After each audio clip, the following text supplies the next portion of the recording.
गोस्वामी तुलसीदास जी द्वारा रचित इस अंश में सीता स्वयंवर के अवसर पर धनुष के भंग होने के कारण परशुराम क्रोधित हो गए। राम लक्ष्मण के बीच जो संवाद हुआ है, राम लक्ष्मण और परशुराम के बीच जो संवाद हुआ है, उस संवाद का वर्णन है इसमें। स्वयंवर स्थल पर जैसे शिव जी का धनुष टूट जाता है तो परशुराम क्रोधित होकर के आते हैं और इतने में रामचंद्र जी कहते हैं, नाथ शंभु धनु भंजनिहारा। रामचंद्र जी ने कहा, नाथ, हे नाथ, शंभु के धनुष को भंजनिहारा, तोड़ने वाला, होई केव एक दास तुम्हारा। तुम्हारा है कोई दास हो सकता है। हे मुनि, आप इतना क्रोध न कीजिए। शंभु के धनुष को तोड़ने वाला कोई तुम्हारा दास हो सकता है। दास मतलब सेवक। आये सुकाह कही न किन मोही। मुझे आज्ञा दीजिए। क्या आज्ञा है? मुझे आज्ञा दीजिए, कहो क्या आज्ञा है। सुनि रिसाए बोले मुनि कोही। कोही मतलब क्रोधी, कोही मतलब क्रोधी, रिसाए मतलब गुस्सा करके। मुनि बोले, यह बात सुन करके गुस्सा करके मुनि बोले। जो क्रोधी मुनि थे वो बोले, सेवक सो जो करे सेवकाई। सेवक वह होता है जो सेवा का काम करता है। सेवक वह होता है जो सेवा का काम करता है। सेवक सो जो करे सेवकाई। सेवक वह होता है जो सेवा का काम करता है। एरी करनी करी करी अलराई। एरी मतलब शत्रु कर्म, करनी मतलब कर्म, एरी मतलब शत्रु। शत्रु से तो करी लड़ाई, लड़ाई की जाती है। शत्रु से तो लड़ाई की जाती है। सुनहु राम जय शिव धनु तोरा। हे राम, सुनो, जिसने भी शिव के धनु, मेरे गुरु शिव का धनुष तोड़ा है, सहस्र बाहु समसो रिपु मोरा। वह सहस्र बाहु के समान मेरा शत्रु है। जिस प्रकार से सहस्र बाहु मेरा शत्रु था, वैसे ही वह भी सहस्र बाहु के समान मेरा शत्रु है। सहस्र बाहु की एक छोटी सी कहानी में इस सहस्र बाहु क्यों शत्रु मानते हैं, सहस्र बाहु की एक पौराणिक कथा है, छोटी सी, मैं आपके सामने उसको संक्षेप में बताऊंगी। सहस्र बाहु अपने समय के अपराजेय राजा थे, कोई उनको पराजित नहीं कर सकता था। तो परशुराम के पिता जमदग्नि के आश्रम में जैसे सहस्र बाहु आए तो सहस्र बाहु ने ऋषि जमदग्नि से उनके आश्रम में रह रही सभी कामनाओं को पूर्ति करने वाली जो कामधेनु गाय थी, कि कहा कि मुझे वो गाय दे दो, क्योंकि वे दम्भी थे, अहंकारी थे। वे चाहते थे कि यह गाय मेरे पास होनी चाहिए थी, बल्कि और किसी के पास नहीं। तो पिता का अपमान कर दिया था किसने? सहस्र बाहु ने, और उसको लूट करके ले गया, मतलब गाय को वहाँ से चुरा करके ले गया। इस प्रकार कामधेनु को जब बलपूर्वक से ले गया तो पिता और गाय का अपमान परशुराम को सहन नहीं हुआ। परशुराम को सहन नहीं हुआ, उन्होंने सहस्र बाहु को मार दिया। अब पिता के अपमान का बदला लेने के लिए सहस्र बाहु के बेटे आए, उन्होंने जमदग्नि मुनि को मार दिया। इस प्रकार सहस्र बाहु के पुत्रों द्वारा परशुराम के पिता को मारा, पिता की हत्या की जानी। परशुराम अत्यधिक क्रोधित हो गए। परशुराम ने संपूर्ण क्षत्रिय राजाओं को मारना शुरू कर दिया और जैसे शस्त्र उठाए सभी क्षत्रिय राजाओं को मार डाला। तो अपने ऋषिकुल की परंपरा कि उस समय के ऋषिकुल में सबसे पराक्रमी योद्धा थे, लेकिन अहंकारी थे। ये सहस्र बाहु सम सो रिपु मोरा, वह इसलिए कहा गया है कि जिस प्रकार से सहस्र बाहु मेरा क्या था, शत्रु था, वैसे ही शिव के धनुष को जिसने तोड़ा है वह सहस्र बाहु के समान मेरा क्या है, शत्रु है। सो बिलगाई बिहाई समाजा, वह इस समाज मतलब सभा से, बिलगाई बिहाई मतलब छोड़ करके, बिलगाई मतलब अलग हो जाए, वह इस सभा को छोड़ करके अलग हो जाए। नत मारे जाहें सब राजा, नहीं तो क्या हो जाएंगे, सभी राजा मार दिए जाएंगे। वह इस सभा को छोड़ करके अलग हो जाए, नहीं तो सारे राजा मार दिए जाएंगे। सुनि मुनि बचन लखन मुस्काने। मुनि के वचनों को सुन करके लक्ष्मण हंसने लगे। बोले परसु धरई अवमाने। परसु का अवमाने मतलब अपमान। मुनि के क्रोध भरी बातों को सुन करके लक्ष्मण कहते हैं, अपमान करते हुए, उस परशु का अपमान करते हुए कहते हैं कि हे मुनि, बहुत धनु तोरी लड़काई। हमने बचपन में, लड़काई मतलब बचपन में, बहुत धनुष तोड़े हैं। कबहु न ऐसे ऋष कीन गोसाई।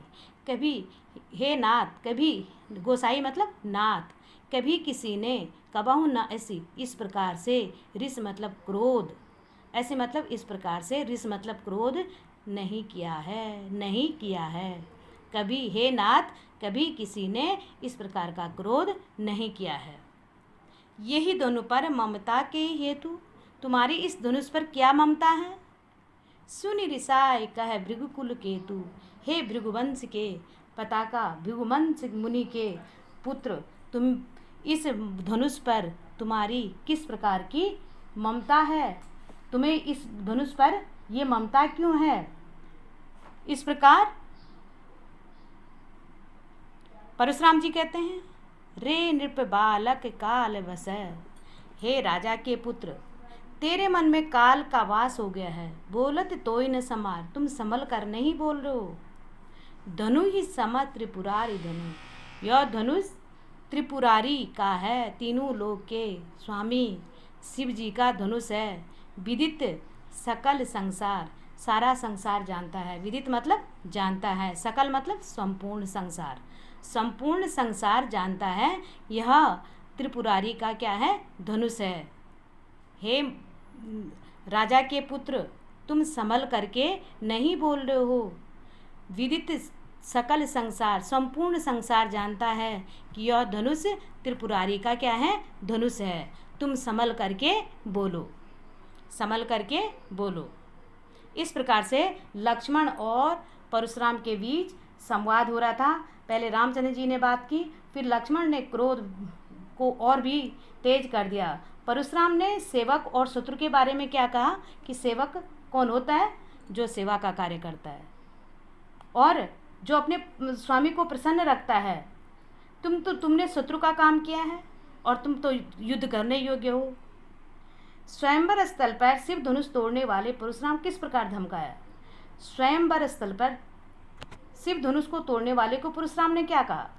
स्वयंवर स्थल पर शिव धनुष को तोड़ने वाले को धमकाते हुए परशुराम ने क्या कहा है। परशुराम ने कहा है कि शिव का धनुष तोड़ने वाले ने शत्रु का कार्य किया है, वह सहस्त्रबाहु के समान मेरा क्या है, दुश्मन है, और वह अभी इस समाज से, इस सभा से अलग हो जाए, नहीं तो यहाँ जितने भी राजा हैं, उपस्थित राजा हैं, सारे मार दिए जाएंगे। अब एक क्वेश्चन है कि इस काव्यांश के आधार पर परशुराम की स्वभावगत विशेषताएं लिखिए। परशुराम का स्वभाव कैसे बताए इसमें। वे शिव जी के परम भक्त थे, जो शिव का अपमान नहीं सह सकते थे। क्षत्रियों से उनका पुराना बैर था। वे वीर, क्रोधी, साहसी और आत्म प्रशंसा करने वाले पुरुष थे। आत्म मतलब अपनी प्रशंसा खुद करने वाले व्यक्ति थे। इस प्रकार से ये अर्थग्रहण संबंधी क्वेश्चन है आपके, और अर्थग्रहण संबंधी, अर्थ के साथ साथ आपको अर्थग्रहण संबंधी क्वेश्चन भी मैं आपको साथ में दूंगी और आप उनको लिखोगे। क्वेश्चन दूंगी मैं, आप ध्यान से सुनेंगे। पहले आप पहरे को ध्यान से सुनेंगे, तब जाकर के आप अर्थग्रहण संबंधी क्वेश्चन के आंसर लिख सकते हैं। लखन कहा हसी हमरे जाना, सुनहु देव सब धनुष समाना। काछति लाभ जीन धनु जून धनु तोरे, देखा राम नयन के भोरे। अब लक्ष्मण ने परशुराम को संबोधित करते हुए कहा है, लखन ने कहा है सि हमरे जाना। हंस करके कहा, हमने कहाँ जाना, हमारे ज्ञान में तो सुनहु देव सब धनुष समाना, सारे धनुष एक समान हैं। हमने तो ये जाना कि सुनहु देव सब धनुष समाना, सभी धनुष एक जैसे होते हैं। काछति लाभ जीण जून धन तोरे। का क्षति, क्षति मतलब हानि। का क्या, क्षति हानि हुई है। जून धन तोरे, जीर्ण मतलब पुराना। जून, जून का मतलब जीर्ण, जीर्ण धनुष पुराना धनुष है। इस पुराने धनुष से क्या लाभ और क्या हानि? इस पुराने धनुष के टूटने से क्या लाभ और क्या हानि है? देखा राम नयन के भोरे, भोरे मतलब भोले। इस धनुष को सड़ा गला जान करके, मतलब इस सड़े गले धनुष को तोड़ने से क्या लाभ और क्या हानि है? श्री राम ने देखा राम नयन के भोरे, रामचंद्र जी ने इसे क्या नहीं समझा था? पुराना नहीं समझा था, नया समझ करके। रामचंद्र जी ने इसे नया समझ करके छुअत टूट रघुपति नहीं दोषु, ये छूते ही टूट गया था। श्री रामचंद्र जी का कोई दोष नहीं है। छुअत टूट, छूते ही टूट गया था। रघुपति ना दोषु, रघुपति का कोई दोष नहीं है। मुनि बिनु काज, हे मुनि आप बिना बात के गुस्सा कर, बिनु काज मतलब बिना कारण के गुस्सा कर। बिनु काज करिय कत रोसु, रोसु मतलब गुस्सा। बिना कारण के आप, काज मतलब कारण के, करिय मतलब कर रहे हैं, कत इतना रोष कर रहे हैं, आप बिना कारण के इतना गुस्सा कर रहे हैं। छुअत छूते ही टूट गया था। रघुपति ने जैसे ही इसे छुआ है, रघुपति का कोई दोष नहीं है। मुनि बिनु काज करिय कत रोसु, आप बिना कारण के गुस्सा कर रहे हैं। बोले चिते परसु की ओरा, मुनिवर आप बिना कारण के गुस्सा कर रहे हैं। इतने में परशुराम को गुस्सा आ जाता है। बोले चिते परसु की ओरा, परशुराम अपने परसे की ओर देखते हुए बोलते हैं। परसु की ओरा, परसु की ओर देखते हुए कहते हैं, रे सट सुने स्वभाव न मोरा, हे मूर्ख तूने, दुष्ट तूने अभी मेरा स्वभाव नहीं देखा है, तुझे मेरे स्वभाव के बारे में पता नहीं है। बोले चिते परसु की ओरा, परशुराम मुनि अपने परसों की ओर देख करके बोलते हैं, रे सट सुने हो, हे मूर्ख बालक तूने अभी मेरा स्वभाव नहीं देखा है, मेरे स्वभाव के बारे में नहीं सुना है। बालक बोल बधो नहीं तोई, बालक समझ करके मैं तेरा वध नहीं कर रहा हूँ, बालक समझ करके मैं तेरा वध नहीं कर रहा हूँ। केवल मुनि जड़ जाना ही मोही, तुम सिर्फ मुझे एक मुनि मान रहे हो, मैं बालक समझ करके तुम्हारा वध नहीं कर रहा हूँ। केवल मुनि जड़ जाना ही मोरी, अरे मूर्ख तू सिर्फ मुझे केवल एक साधारण जड़ मुनि जड़ जाने, एक साधारण मुनि समझ रहा है। बाल ब्रह्मचारी अति क्रोधी, परशुराम अपने बारे में बोलते हैं कि मैं बाल ब्रह्मचारी हूँ और अत्यंत क्रोधी हूँ। अति कोही मतलब क्रोधी हूँ। विश्व विदित, विश्व मतलब संपूर्ण विश्व, विदित मतलब जानता है। क्षत्रिय कुल द्रोही, क्षत्रियों का क्या हूँ? द्रोही हूँ। मुझे संपूर्ण विश्व जानता है कि मैं मैं विश्व के सभी क्षत्रियों का क्या हूँ? द्रोही हूँ। द्रोही हूँ मतलब दुश्मन हूँ, मैं सभी क्षत्रियों का क्या हूँ? दुश्मन हूँ, शत्रु हूँ। भुज बल भूमि भूप बिन कीनी, अपनी भुजाओं, भुज बल मतलब अपनी भुजाओं के बल पर, भुजाओं के बल पर भूमि भूप बिन, भूमि मतलब पृथ्वी को, भूप मतलब राजाओं के, बिन कीने बिना किया था, मैंने पृथ्वी को अपनी भुजाओं के बल पर राजाओं के बिना किया, मतलब सारे राजा मार डाले थे, क्षत्रिय राजाओं को मार डाला था। और विपुल बार, कई बार, महिदेवन दीनी, और किसको दे दिया था? महिदेवन, ब्राह्मणों के लिए। विपुल बार, कई बार, महिदेवन मतलब ब्राह्मणों के लिए दी थी। अपनी भुजाओं के बल पर भूमि मतलब धरती को क्षत्रिय राजाओं को मार करके विपुल बार, कई बार ब्राह्मणों को दान में दे दी थी। पृथ्वी किसको दे दी थी? ब्राह्मणों को दान में दे दी थी। कि हे बालक, तू अभी मुझे नहीं जानता है। मैं क्षत्रिय कुल का द्रोह करने वाला हूँ। विश्व प्रसिद्ध अत्यंत क्रोधी बाल ब्रह्मचारी हूँ। मैंने कई बार क्षत्रिय राजाओं को मार करके इस धरती को ब्राह्मणों को दान में दे दिया था। सहस्र भाव भुज छेद न्यारा, मैंने क्या किया था, अपने पराक्रम से सहस्र भाव की भुजाओं को काट डाला था। इस फरसे से ही मैंने परशु बिलोक महीप कुमार, हे परशु मतलब मेरे परशु को, बिलोक मतलब देखो, महीप कुमारा हे राजा के पुत्र, हे राजा के पुत्र इस परशु को देखो। इस परशु से मैंने क्या किया था, सहस्र बाहु से भुज सेद न्यारा, सहस्र बाहु की भुजाओं को काटा था। माँ तो पिता जन सोच बस, हे बालक तू अपने माता पिता के सोच का कारण मत बन। माँ तो पिता जन सोच बस, तू अपने माता पिता के सोच का कारण मत बन। करे से कि महीष कुमार, महीष कुमार मतलब हे राजा के पुत्र, तू अपने माता पिता के सोच का कारण बनेगा, क्योंकि वध करने योग्य है। माता पिता के सोच का कारण मत बन, तू मर करके माता पिता के सोच का कारण बनेगा।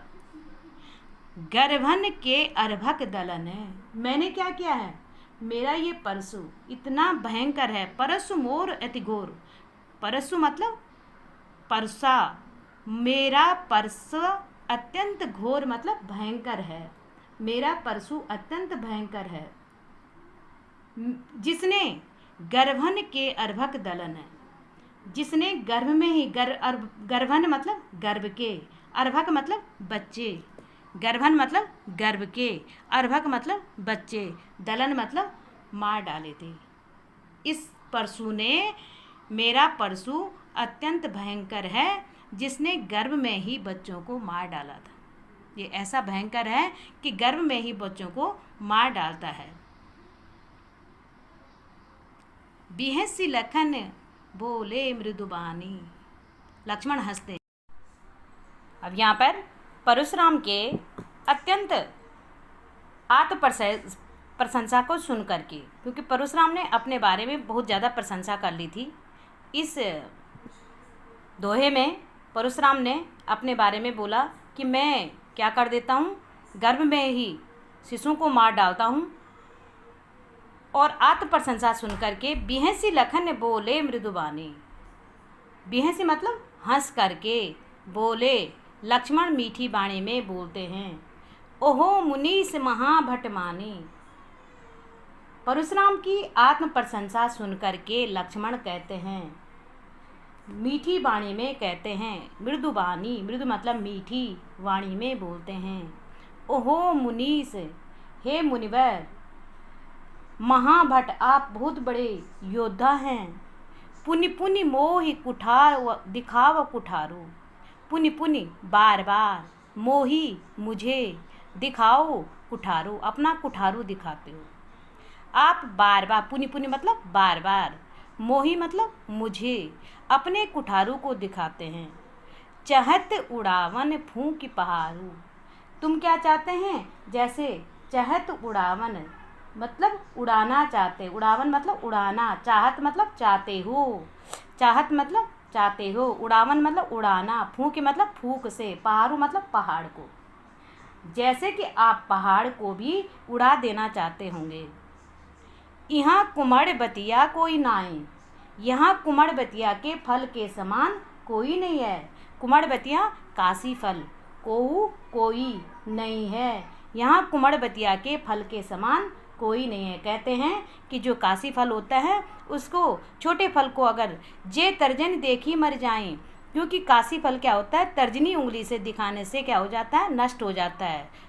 तो आप हमें कुमड़ बतिया के फल के समान समझ रहे हैं, यहाँ कुमड़ बतिया का फल काशी फल के समान कमज़ोर कोई नहीं है।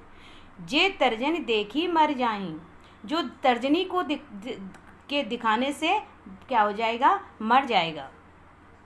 दे की कुठार सरासन बाना, आप अपने कुठारू कुलाड़ी को बाण और सरासन धनुष बाण को जो मैंने तो क्या किया है, कुठारू धनुष बाण धारण किए हैं। और देखि कुठार सरासन बाना, मैं कुछ कहा सहित अब माना। मैंने कुछ नहीं कहा है क्योंकि आपने ये कुलाड़ी और धनुष बाण धारण कर रखे हैं। मैंने आपको कुछ कहा सहित अभिमाना, जो आप अभिमान के साथ में कुछ भी कह रहे हैं, लेकिन मैंने आपको आपकी इस वेश को धारण किए हुए देख करके कुछ नहीं कहा है, क्योंकि आपने कुठारू और धनुष बाण धारण कर रखा है। भृगुसुत समुझ जनेऊ बिलोकी, और भृगुवंश के मुनि के पुत्र समझ करके, भृगुवंश के पुत्र परशुराम जान करके आपके वचनों को मैंने क्या किया है, जो कुछ कहूँ सहो ऋषि रोकी। आपके वचनों को मैंने इसलिए सहन किया है क्योंकि मैंने आपको भृगुवंश के मुनि के पुत्र परशुराम जान करके आपके वचनों को सहन किया है। मैंने आपके वचनों को सहन क्यों किया है, क्योंकि मैंने भृगुवंश के मुनि के पुत्र परशुराम जान करके जो कुछ भी सहा है, ये इसलिए सहा है। सुर मैसुर हरिजन और गाई, सुर मतलब देवता, मैसुर मतलब ब्राह्मण, हरिजन मतलब प्रभु भक्त, और गाय देवता, ब्राह्मण और प्रभु भक्तों पर, हमारे कुल इन पर न सुहाए। हमारे कुल में इन पर क्या नहीं करते हैं, वार नहीं करते हैं। हमारे कुल में देवता, ब्राह्मण, गाय और प्रभु भक्तों पर सुराई मतलब वीरता नहीं दिखाते हैं। हमारे कुल में इन पर न सुराई। हमारे कुल में सुर देवता, मैसुर ब्राह्मण, हरिजन प्रभु भक्त और गाय पर, हमारे कुल में इन पर न सुराई। हमारे कुल में इन पर वीरता नहीं दिखाते। सुराई मतलब वीरता नहीं दिखाते हैं। बंधे पाप अपकीरत हारे, अपकीरत मतलब अपयश, इनको बधे मतलब मारने से पाप और अपयश मिलता है। इन्हें मारने से क्या होता है, पाप और अपयश मिलता है। हारे मतलब बध करने से, पाप और अपकीर्ति हारने से। मारत पाप परिय तुम्हारे, हमारे कुल में इन पर क्या नहीं करते हैं, वार नहीं करते हैं। हमारे वंश की मर्यादा यह है कि हम देवताओं, ब्राह्मणों, हरिभक्तों और गायों पर वीरता नहीं दिखाते हैं। इन्हें मारने से क्या होता है, पाप लगता है। इनसे हारने पर अपयश मिलता है। यदि आप हमें मारे तो पाप परिय तुम्हारे, यदि आप हमें मारेंगे भी, मुझे मारेंगे भी, मैं तब भी तुम्हारे पैरों पड़ूंगा। मैं पैरों में गिरना ही उचित समझूंगा। कोटि कुलिस सम वचन तुम्हारा, करोड़ों वज्रों के समान तुम्हारे वचन हैं। व्यर्थ धरऊं यह बाण कुठारा, तुमने व्यर्थ में ही इस धनुष बाण को और कुठारों को धारण कर रखा है। तुम्हारे कठोर वज्र के समान, करोड़ों वज्रों के समान तुम्हारे वचन क्या हैं, कठोर हैं। तुमने व्यर्थ में इस क्या कर रखा है, धारण कर रखा है। इन्हें धारण कर रखा है, किसको, धनुष बाण और कुठारों को। धनुष बाण और कुठारों को तुमने व्यर्थ में ही धारण कर रखा है। कुठारों व्यर्थ ही धारण कर रखा है क्योंकि वचन तो तुम्हारे क्या हैं, कठोर हैं। तो जो तुमने ऋषि मुनि का वेश बना रखा है वह व्यर्थ में बना रखा है। जो बिलो की अनुचित कहूँ क्षमऊ महामुनि धीर। अब इतने में महामुनि कहते हैं मुझे क्षमा करना, जो भी देख रहा है मुझे क्षमा करना। क्षमऊ महामुनि धीर सुनि सरोज भृगुवंश मुनि, बोले गिरा गंभीर। यह सुनकर के भृगुवंश के मणि क्रोध करते हुए गंभीर वाणी में बोले, अब आप लोग मुझे क्षमा करना, जो भी मुझे देख रहा होगा आप मुझे क्षमा करना। ऐसी गंभीर वाणी में बोले कौन, भृगुवंश के मुनि। भृगु के पुत्र कौन थे, भृगुवंश के मुनि भृगुवंश मुनि के पुत्र थे। कौन? भृगुसुत कौन है? परशुराम। परशुराम बोले। परशुराम की गर्भोक्ति का लक्षण, अब यहाँ पे परशुराम को गर्भ था, लक्ष्मण ने किस प्रकार से उसका उपहास किया है। परशुराम की गर्भोक्ति के लक्ष्मण ने उनकी वीरता का सबसे पहले तो उपहास किया कि लक्ष्मण ने कहा है कि आप बहुत बड़े योद्धा, ओह मुनीस महाभट माने, तुम अपने को बहुत बड़े योद्धा बताते हो और बार बार कुठारू मुझे दिखा दो, पुनि पुनि मोई, बार बार कुठारू को दिखाते हो। ऐसा प्रतीत होता है कि जैसे तुम फूंक से क्या कर दोगे, पहाड़ को भी उड़ा दोगे। परशुराम की गर्भोक्ति का एक उदाहरण आपको लिखना है। लक्ष्मण ने अपना क्रोध रोक करके परशुराम की कटुवाणी सहन करते हुए क्या कहा है? क्या कहा है? लक्ष्मण ने कहा है, क्रोध को रोक करके परशुराम की कटुवाणी को सहन करते हुए यह कहा है कि हमारे वंश में क्या होता है, मैं सबसे पहले तो आपको भृगुवंश के जो मुनि हैं उनका पुत्र समझ करके नहीं मार रहा हूँ, क्योंकि आपके गले में क्या है? जनेऊ है।